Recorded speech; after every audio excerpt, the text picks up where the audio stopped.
In this video, I'm reviewing the UK version of the Magic Keyboard case for the iPad Pro. I've got some recommendations and some reservations, so stay tuned. Hey there, welcome to the video. I'm Mark Brown from Editor's Keys. Now, if you're into the iPad Pro or if you're a creator of any kind, consider subscribing to the channel because that's what we're all about. Now, Apple recently had a complete change of heart. They've now given the iPad and iPad OS full mouse and trackpad support. And with that change of heart comes a brand new keyboard case. This is the 11-inch model for the UK, so let's take a look at it. I've got to say, I absolutely love this design of the new Magic Keyboard cover. It really reminds me of one of those iMac G4s, and I really wanted one of those as a kid. So it's really nice to have this floating design here on the iPad. Let's talk about those keys. Apple has upgraded the keyboard from the Smart Keyboard cover and put in some real nice desktop style scissor switches into this cover, and they feel great. Very sturdy and a real nice typing experience to them. Very tactile, and they're much better to type on compared to that of the more fabric rubber feel of the older Smart Keyboard cover. On this 11-inch model, the keys, whilst a little bit cramped, are a good size, and it didn't take long for me to get used to typing on them. One issue I've had though is that I do keep hitting the screen as I type. Not a complete deal breaker, but more of a light annoyance. The keys are fully backlit, and whilst there's no backlight control on the keyboard itself, you can control the backlight brightness from the iPad settings, although this is a little bit hidden away. Below the keyboard is a very nice trackpad. Apple always seems to deliver on its trackpads, and this one is no different.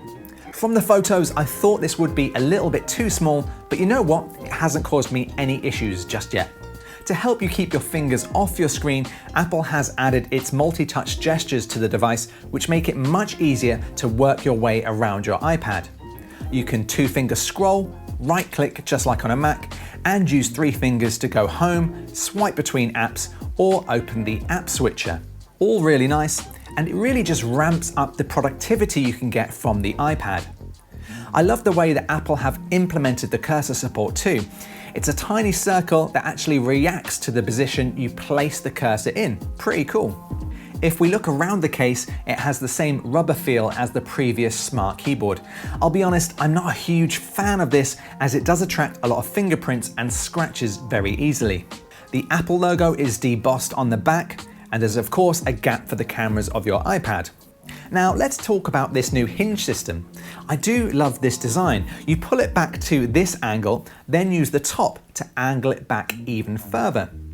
Whilst this does look very nice, it really doesn't give you many more usable viewing angles than the previous Smart Keyboard. So I would have liked to see Apple have added some more viewing angles. The hinge is very sturdy and it feels like a really well-made product. On the left-hand side of the cover, you have the USB-C charging port, which for a lot of people who edit videos and create content on their iPad, this alone could be a bit of a lifesaver. Even though it can't be used for hard drives, it does now free up the port on your iPad, which can be used whilst the iPad is now charging. Perfect if you edit videos with LumaFusion on your iPad, or if you record podcasts with a USB microphone. The iPad connects simply with the Smart Connector, which means there are no batteries to charge or cables to worry about, which is absolutely fantastic. It also pairs instantly. There's nothing for you to do, simply attach, and then you're good to go. Now, if we close the iPad case, you can see it does protect the front and the back of the iPad nicely. Although I've got to be really honest, this case is pretty bulky. With the case on, this is actually now thicker than my 13-inch MacBook Pro. And this leads me on to some of the things I don't like about the keyboard case. Number 1, at £299 for the 11-inch model, this is a very expensive keyboard case. When you consider that Apple's own desktop keyboard is £99, it's quite a large price to ask for a mobile tablet keyboard case. Number 2 is weight. The case alone for the 11-inch model weighs 601 grams. That's more weight than the iPad itself and 100% heavier than the Smart Keyboard accessory from last year.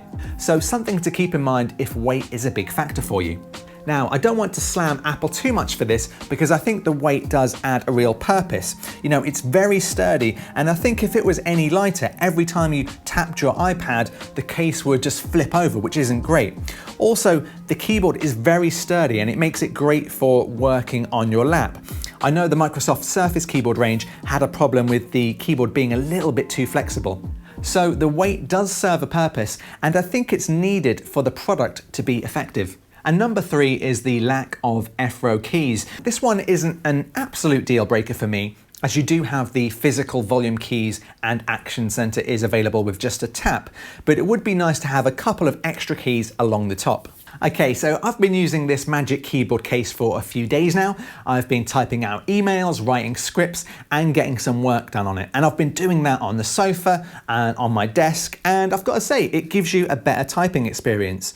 You know, I don't think anyone can argue with that. And I've come from the previous Smart Keyboard, which, you know, I did like this case. It's very thin, very light, and what I'd like is you can turn the keys around and continue to use your iPad, which you can't do on this one. You actually have to physically remove the iPad, which is not a deal breaker. It's pretty cool. I like this. But it means you can't really use your Apple Pencil for any length of time because the angle is just a little bit off. So you just have to take off your iPad and away you go. But it kind of leads me to a conclusion. You know, there's multiple users out there for the iPad. I know people who love this as a drawing tool, as a creator's tool, people who edit videos on this. I know people who run entire businesses on their iPad Pro and they don't even own a Mac or a PC. But there's people like me who use their iPad as a secondary device to a laptop. Mine's a 13-inch laptop. So I have mixed feelings about this iPad case. So I'm gonna do 2 end roundup reviews. So this is roundup number 1. So if the iPad Pro is your primary device and you do all of your work on this thing, if you write emails, if you love writing, then this is the best keyboard experience you will have on an iPad, hands down. Yes, it's expensive, but it's seriously well made. It's sturdy, it features a trackpad, the keys are backlit. You will not find a better keyboard case. Go out and buy it. Okay, so if you're the sort of person like me that already has a 13-inch MacBook Pro or a MacBook Air, and that's your primary device, and you have an iPad Pro as a secondary travel device, so you can do a bit of work on the go, you can do some drawing, you can do some video editing on the go, but weight is everything to you. You chuck this thing in your bag and you don't want it to be that heavy, otherwise you would take your MacBook Pro. Then this is not the keyboard case for you. Number 1, it's so expensive. You could save your money, buy the Smart Keyboard and just chuck a mouse in your bag for when you want to use the mouse and trackpad support, and then leave the mouse at home when you want to save even more weight. Secondly, this is bulky. It's actually thicker than that 13-inch MacBook Pro when you have this on your iPad. So price, weight, and its size means this is not the case for you. Stick with the Smart Keyboard and chuck a mouse into your bag. So there we go, a bit of fun there, 2 endings, and which one was the ending for you? I'd love to hear your comments below. And that's the tough thing. I know a lot of people see the iPad in different ways. And don't get me wrong, I'm not saying this is a bad case at all. I'm just saying for me, it's a little bit heavy. I want the lightest device with a little bit of power, which is why I have the iPad Pro. So I'm gonna use this for a few more days and see how I get on, but I think I'm gonna be sticking with the Smart Keyboard and I'm gonna buy a Magic Mouse and chuck that in my bag. Anyway, thanks for watching. I hope you enjoyed the video and I'll see you in the next one.